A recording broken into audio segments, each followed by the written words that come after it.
Hello everyone, my name is Saurabh and I'm part of the Simplilearn team. Welcome to this session on Ethereum. So now let's take a look what's in it for all of us today. We will be talking about what is Ethereum, the features of Ethereum like cryptocurrency, smart contracts, Ethereum virtual machine, decentralized application and its uses, and decentralized autonomous organization. We'll be also looking at applications of Ethereum and a demo on smart contract deployment on a locally running Ethereum client. Now, what is Ethereum? Ethereum is a blockchain-based computing platform that enables developers to build and deploy decentralized applications. So basically, Ethereum is a platform where we can build applications which are not run by a centralized authority. You can create a decentralized application where the participants of that particular application are the decision-making authority. So here we can see Ethereum allows us to build and deploy dApp applications. Now, what are the typical features of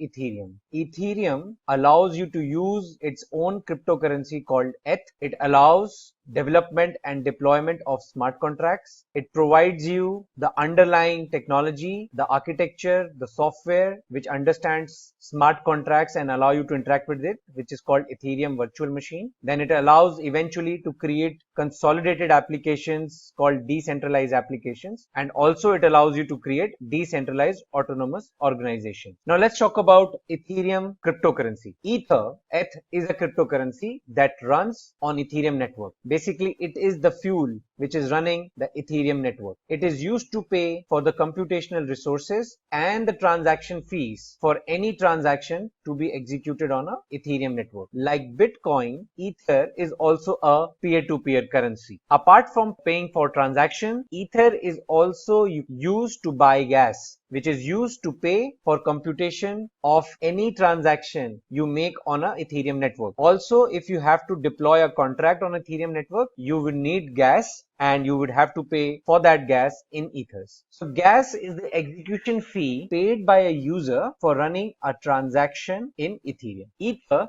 can be utilized for building decentralized applications, for building your smart contracts, and making standard peer-to-peer payments. Now, what is a smart contract? A smart contract is a simple computer program that facilitates the exchange of any valuable asset between two parties. It could be money, it could be shares, it could be property, or it could be any other digital asset which you want to exchange. These contracts can be created by anyone on the Ethereum network, and primarily the contract consists of the terms and conditions mutually agreed between the parties, between the peers. And the primary feature of a smart contract is that once it is executed, it cannot be altered. And any transaction done on top of a smart contract is registered permanently. It is immutable. So even in future you modify the smart contract, the transactions correlated with the original contract does not get altered, or you cannot modify them. So for the verification process, smart contract is carried out amongst the anonymous parties of the network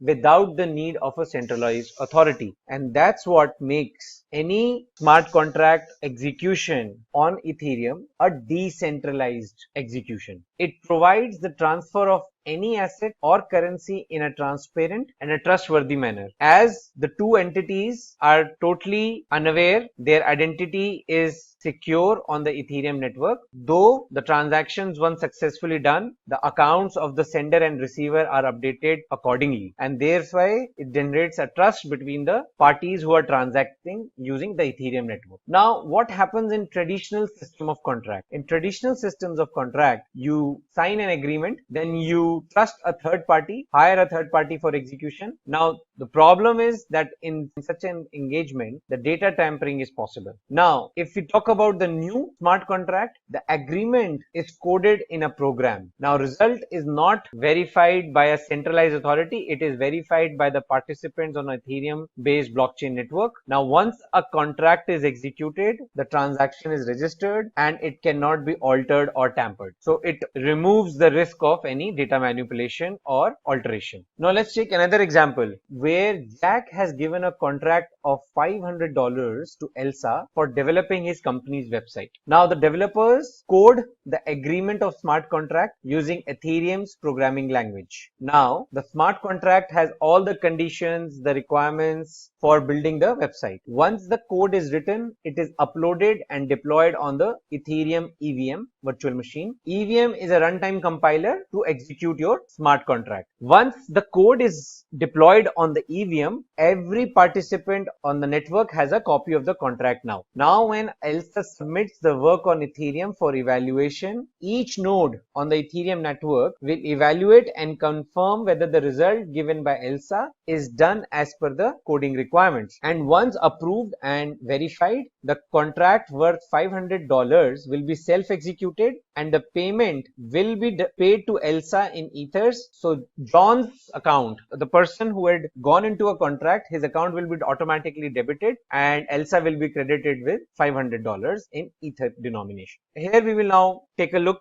We will do a demo, small demo on a deployment of a smart contract. So in order to execute our smart contract, we will need two set of softwares, Ganache and Truffle, and we will show you in the demo how to install these two softwares on your machine. Now we will be giving a demo on the following smart contract. This is a smart contract where we are writing a simple contract of a greeter. We have a variable called greeting which we will be initializing using a constructor, and then in our demo we will be showing how you can change the value of the variable greeting using the set greeting method and read the value using the greet method. This is the other contract where we will be defining that whoever is deploying the contract on the blockchain network is always the owner of the contract. And then we have defined certain mandatory functions in order to kill the contract on the Ethereum network. So only the owner of the contract can kill it. Now let's talk about what is an Ethereum virtual machine. Ethereum virtual machine is designed to operate as a runtime environment for compiling and deploying Ethereum based smart contracts. Basically, EVM is the engine which understands the language of smart contracts which are written in Solidity language for Ethereum. EVM is operated in a sandbox environment. Basically, you can deploy your own standalone environment which can act as a testing and a development environment, and you can n number of times test your smart contract, deploy it, verify it, and then once you are satisfied with the performance and the functionality of the smart contract, you can deploy it on the Ethereum mainnet. Now, any programming language in the smart contract is compiled into the bytecode which the EVM understands. This bytecode can be read and executed using an Ethereum feature called Ethereum virtual machine. So basically, EVM machine understands the bytecode. So one of the most popular languages for writing a smart contract is Solidity. So once you write your smart contract on Solidity, that contract gets converted into the bytecode and gets deployed on the EVM. And thereby EVM guarantees security from cyber attack. Now how does EVM work?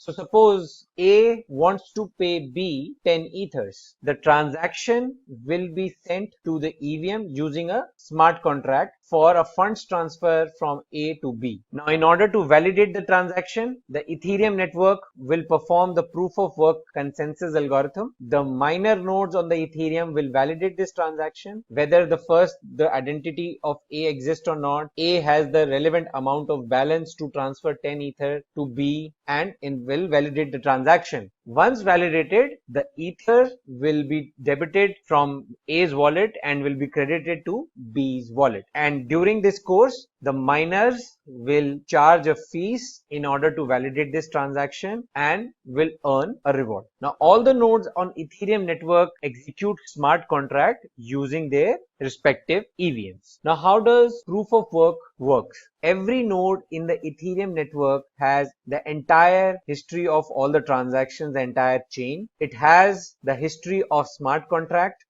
basically the address at which the smart contract is deployed, the transactions associated with the smart contract, and also it has the handle to the current state of the smart contract. Now, the goal of the miners on the Ethereum blockchain network is to validate the block. For each block of transaction, miners use their computational power and resources to get the appropriate hash value by varying the nonce. Now the miners will vary the nonce and pass it through a hashing algorithm. In case of Ethereum, it is the ethash algorithm. This produces a hash value which should be lesser than the predefined target as per the proof of work consensus. If the hash value generated is less than the target value, then only the block is considered to be verified and the miner gets rewarded only then. Now when the proof of work is solved, result is broadcasted and shared with all the other nodes in order to update their ledger. If other nodes accept the hash block as valid,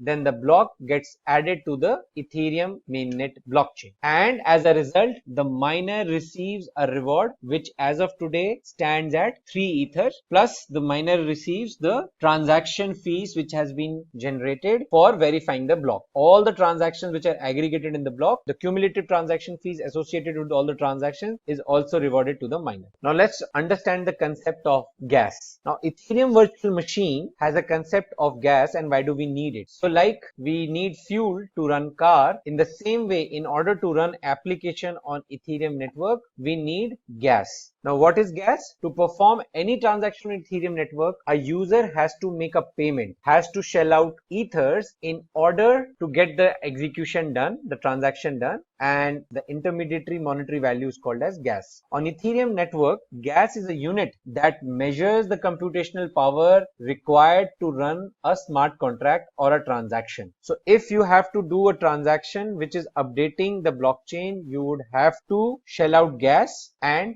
that gas will come with a price in ethers. Now how is the gas fees calculated? In Ethereum, the transaction fees is calculated in Ethereum using the below formula. For every transaction, there is a gas and the correlated gas price. So the amount of gas required to execute a transaction multiplied by the gas price, you generate the transaction fees. So gas limit on Ethereum network refers to the amount of gas which is used for the computation and the amount of ether a user is required to pay for the gas. Now here we have a screenshot from the Ethereum mainnet where the cost of transaction is being shown. So if you see for this particular example transaction, the gas limit was 21,000, the gas used by the transaction was 21,000, and the gas price was 21 GUI, which is the lowest denomination. So 21 GUI into 21,000 gave you the actual transaction fees, which is 0.000441 ether, which is approximately 0.21 cents as of today's ether market value. Now this transaction fee goes to the miner who has validated the transaction. To understand the gas limit and the gas price in a better way, let's consider an example of a car. Suppose your car has a mileage of 10 kilometers and the price of petrol is $1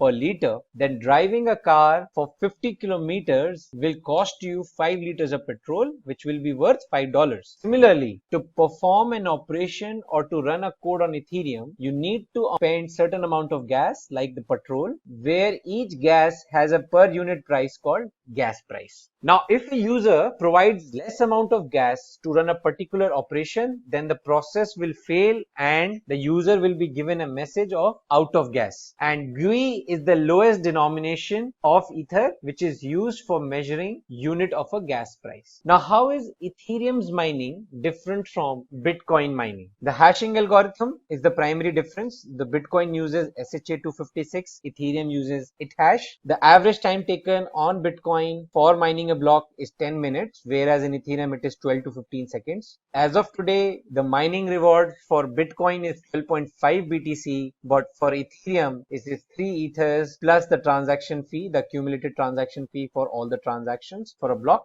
Now, as of 23rd July, the Bitcoin value was $7,667, whereas 1 ether stands at $466.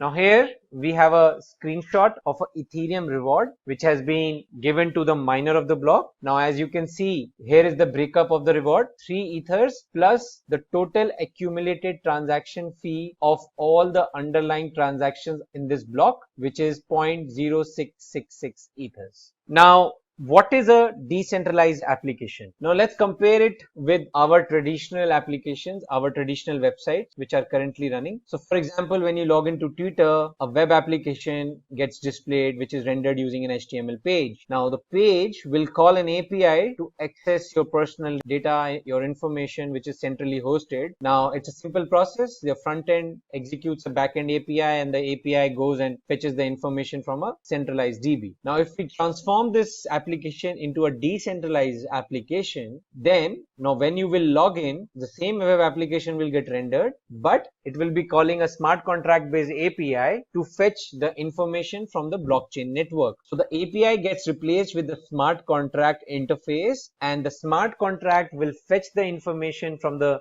blockchain network, which is its backend. And that blockchain network is not a centralized DB, it's a decentralized network where the participants of the network, the miners of the network, are validating, verifying all the transactions which are happening using the smart contract on the blockchain network. So thereby any transaction or any action happening on a Twitter kind of application which has been transformed will now cannot be claimed as a centralized transaction. It will be a decentralized transaction. A DApp, a decentralized application, consists of backend code that runs on a distributed peer-to-peer network. It is a software designed to work on an Ethereum network without being controlled by a centralized system, and that is the primary difference. It provides the direct interaction between the end users and the decentralized application providers. Now an application qualifies as DApp when it is open sourced, its code is there on GitHub, and it uses a public blockchain based token in order to run the application. A token acts as a fuel for the decentralized application to run.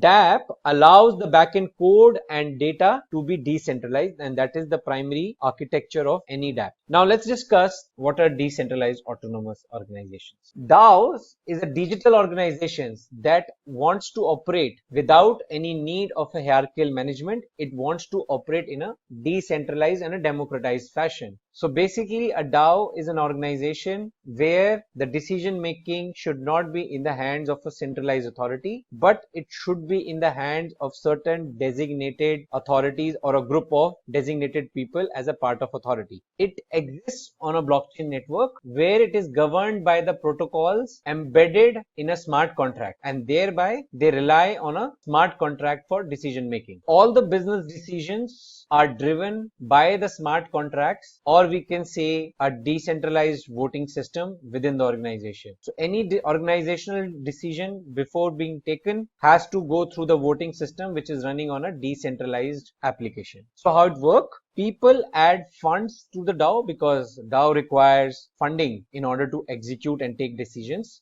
Based on that, each member is given a token on a percentage basis which represents the percentage of shares of that particular member in the DAO. Now those tokens are used to vote in the DAO where the proposal status is decided based on the maximum votes. So every decision within the organization has to go through this voting process. Now let's take a look what are the applications of Ethereum in real world and where it is getting used. So as we have seen with DAO, voting systems are adopting it. The results of the polls are publicly available where it ensures a transparent and fair democracy by eliminating voting malpractices. It is getting adopted widely in a banking scenarios and banking systems. With Ethereum's decentralized system, it is becoming very difficult for hackers to have unauthorized access, and it also allows payments on a Ethereum based network. So banks are also using Ethereum as a channel to make remittances and payments. Shipping. Deploying Ethereum in shipping helps tracking of cargo and prevents goods from being misplaced or counterfeited. So basically Ethereum is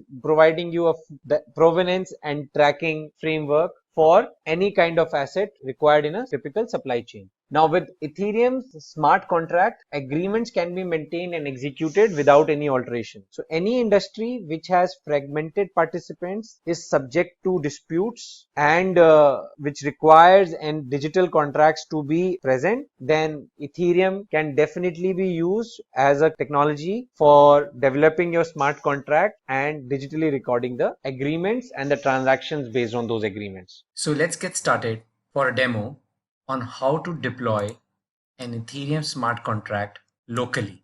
So in order to deploy a smart contract, we will be first installing Ganache client, which allows you to host a local Ethereum client on which you can deploy your smart contract.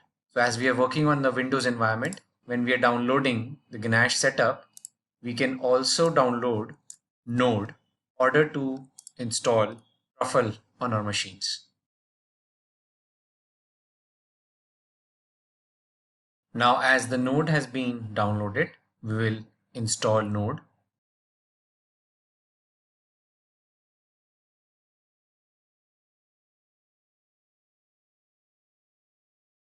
So now Node is successfully installed.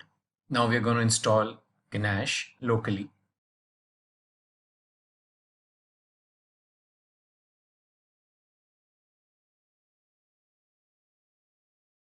Now we will run Ganache a little later. Before that, we will perform certain steps, or we can run Ganache and see.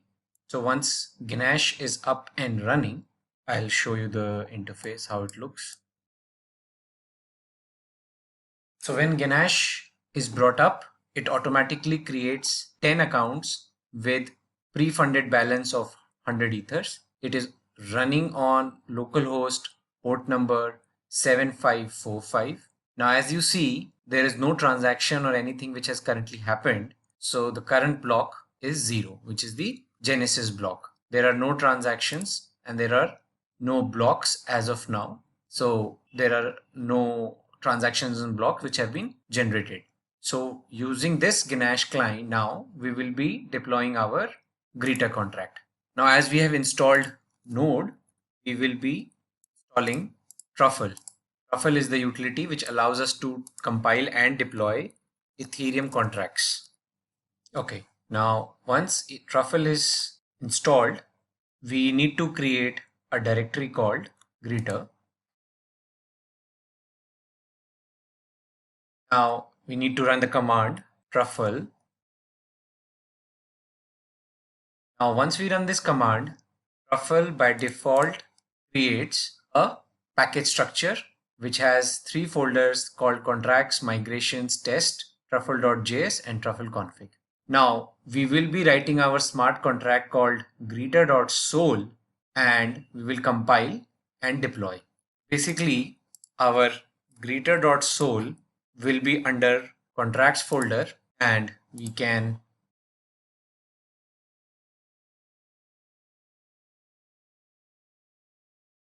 our contract is created and it is lying under contracts folder. Now we need to add another file under migrations folder called as deploy contract.js. So we will name it as deploy contract. Now in this deploy contract, we need to put line of code. Now in this file, we are asking Truffle to deploy our newly created greeter.sol file. Now in the greeter contract, we have a constructor. We are initializing the greeter contract with a value hi hello and we are passing a gas value. So this gas is currently at a higher limit and we know that this gas value, the contract will get executed. But otherwise, you can also evaluate the gas value of a contract using Remix. Now, once this file is being saved, you go to the truffle.js and make the following entry. Now here we are telling Truffle that our localhost Ganache client is running on localhost at port number 7545 and network ID can be anything, though the current Ganache client is running on port network ID 5777, but we have kept it open that we can connect to any network ID. Now after this step, I need to go back to my command prompt and say truffle compile. Now, if you get this error, if we are getting this kind of error in Windows, then need to do one quick fix.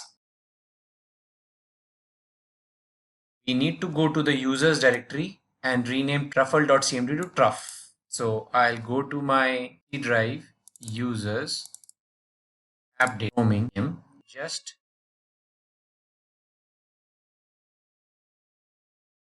Now here, instead of truffle, I have to say truff. Now there might be certain compilation warnings. We can ignore that. Now my contract is being compiled. Now I need to run the next command, truff migrate. At this stage, my smart contract is deployed, and now you can see